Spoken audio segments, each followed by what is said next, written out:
प्रिय छात्र छात्राओं, आज की कक्षा में आप सबका हार्दिक स्वागत है। आज हम शब्द विचार के विषय में विस्तृत रूप से चर्चा करेंगे।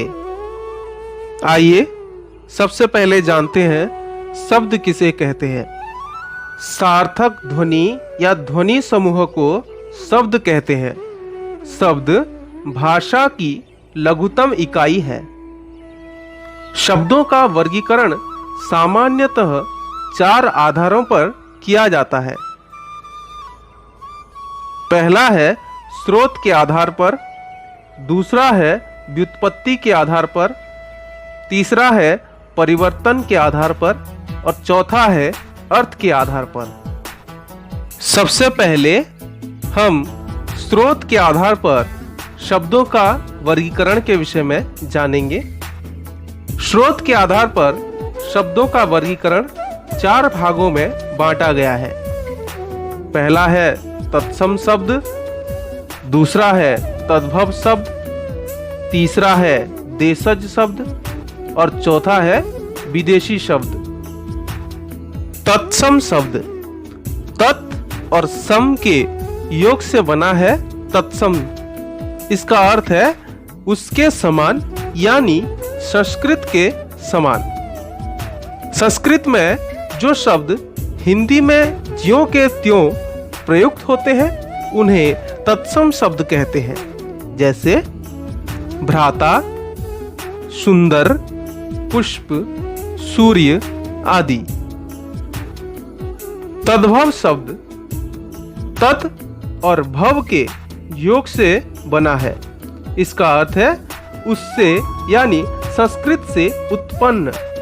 संस्कृत के जो शब्द हिंदी में पाली, प्राकृत और अपभ्रंश भाषाओं से होते हुए कुछ परिवर्तनों के साथ आए हैं उन्हें तद्भव शब्द कहते हैं, जैसे जीभ, दांत, हाथ, रात आदि। देशज शब्द अपने देश के ग्रामीण क्षेत्रों और जनजातियों में व्यवहृत शब्द हैं। ये शब्द संस्कृत से भिन्न है। इनके मूल का पता नहीं चलता है, जैसे कलाई, खिचड़ी, पगड़ी, जूता, लोटा इत्यादि। विदेशी शब्द अपने देशों के बाहर के देशों के शब्द हैं। ये शब्द मुख्यतः अरबी, फारसी, तुर्की, पुर्तगाली और अंग्रेजी शब्द हैं, जैसे अदालत, कीमत, दुकान, गुलाब, लाश, तलाश, गमला, अलमारी, अपील, स्कूल इत्यादि। अब हम व्युत्पत्ति या बनावट के आधार पर शब्दों का वर्गीकरण के विषय में चर्चा करेंगे। व्युत्पत्ति के आधार पर शब्दों को 3 भागों में बांटा गया है। पहला है रूढ़, दूसरा है यौगिक और तीसरा है योगरूढ़ शब्द।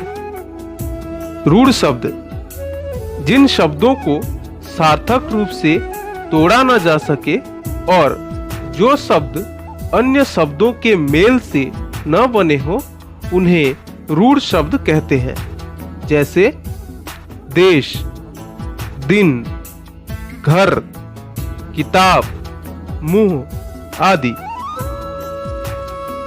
यौगिक शब्द जो शब्द दूसरे शब्दों या शब्दांशों जैसे उपसर्ग, प्रत्यय आदि के मेल से बने हो और जिन्हें सार्थक रूप से तोड़ा जा सके उन्हें यौगिक शब्द कहते हैं, जैसे नमकीन। यहाँ नमक शब्द के साथ इन प्रत्यय जोड़कर नमकीन बना है। ठीक उसी प्रकार घुड़शाल, यहाँ घोड़ा और शाल दोनों शब्दों के मेल से बना है। जलयान, जल और यान 2 शब्दों के मेल से यह बना है। ठीक उसी प्रकार उदारता, यहाँ उदार शब्द के साथ ता प्रत्यय जोड़ करके उदारता शब्द बना है। योगरूढ़ शब्द, जो यौगिक शब्द तोड़े जाने पर भी तोड़े हुए अंशों का भिन्न भिन्न अर्थ न देकर रूढ़ शब्दों की तरह विशेष अर्थ देते हैं, उन्हें योगरूढ़ शब्द कहते हैं। जैसे लंबोदर, यह शब्द लंब और उदर दो शब्दों के मेल से बना है। लंब का अर्थ होता है लंबा और उदर का अर्थ होता है पेट, परंतु लंबोदर शब्द का अर्थ है गणेश। लंबोदर एक यौगिक शब्द है और यह गणेश के अर्थ में रूढ़ हो जाने के कारण इसे योगरूढ़ शब्द कहते हैं।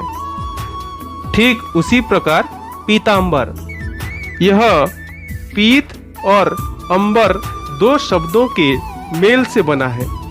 पीत का अर्थ होता है पीला रंग और अंबर का अर्थ होता है वस्त्र, अर्थात पीले रंग का वस्त्र। पीतांबर शब्द श्री कृष्ण के लिए रूढ़ हो गया है। यह एक यौगिक शब्द है और रूढ़ हो जाने के कारण इसे योगरूढ़ शब्द कहते हैं।